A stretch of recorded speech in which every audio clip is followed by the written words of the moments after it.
అదే RTV app వార్తల్ని క్షణాల్లో చదివే అవకాశం ఉంటుంది. ఒక న్యూస్ పేపర్, ఒక టెలివిజన్ ఛానల్ మీ చేతుల్లో ఎప్పుడూ ఉంటాయి. ఆంధ్రప్రదేశ్ ప్రభుత్వం జగన్మోహన్ రెడ్డి గారు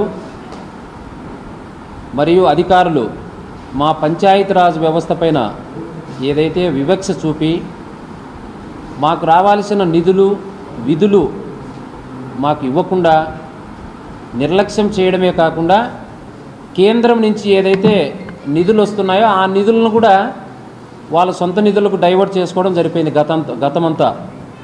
ఇప్పటి వరకు మాకు ఒక నిధులు కూడా ఇచ్చింది లేదు. రీసెంట్గా 15వ ఆర్థిక సంఘం నిధులు ఒక గ్రాంట్ మాత్రం 900 చిల్లర కోట్లు మాకు అకౌంట్లలో పిఎంఎఫ్ఎస్ ఖాతాల్లో పడడం జరిపోయింది.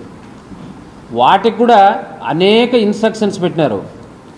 ఎలక్ట్రిసిటీ ఛార్జెస్ అని, స్ట్రీట్ లైట్స్ అని, ఎల్ఈడి లైట్స్వి, అట్లనే ఈ క్లాక్ మిత్రాలకు పేమెంట్లు చేయాలని చెప్పి ఇవన్నీ కూడా మాకు డిమాండ్ మా మీద డిపిఓలు వాళ్ళు సర్క్యులర్స్ అన్ని ఇష్యూ చేసి ఈ ముందు వీటికి సంతకాలు పెడితేనే సర్పంచులు మిగతా మీకు ఏదన్నా ఎంబుక్లు చేసుకొని ఉంటే మీకు గ్రాంట్లు రిలీజ్ చేస్తామని చెప్పి వాళ్ళు విపరీతమైన ఇబ్బందులకు గురి చేస్తారు. వీటన్నిటిని కూడా మేము తీవ్రంగా ఖండిస్తున్నాం.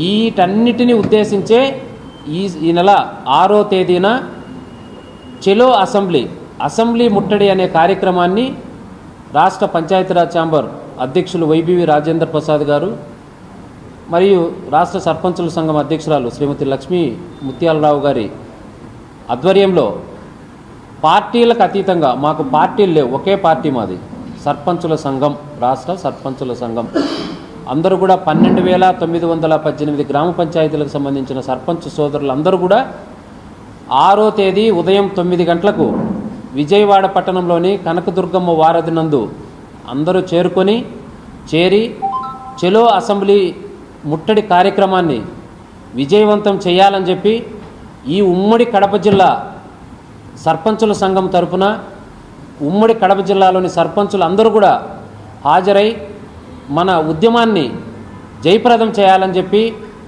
కోరుతూ మీరందరూ సహకరించినందుకు ధన్యవాదాలు తెలుపుకుంటున్నాను. మరిన్ని వీడియోస్ కోసం ఛానల్ ని సబ్స్క్రైబ్ చేయండి. లేటెస్ట్ అప్డేట్స్ కోసం వాట్సాప్ ఛానల్ ని ఫాలో చేయండి. అండ్ లింక్ డిస్క్రిప్షన్ లో ఉంది.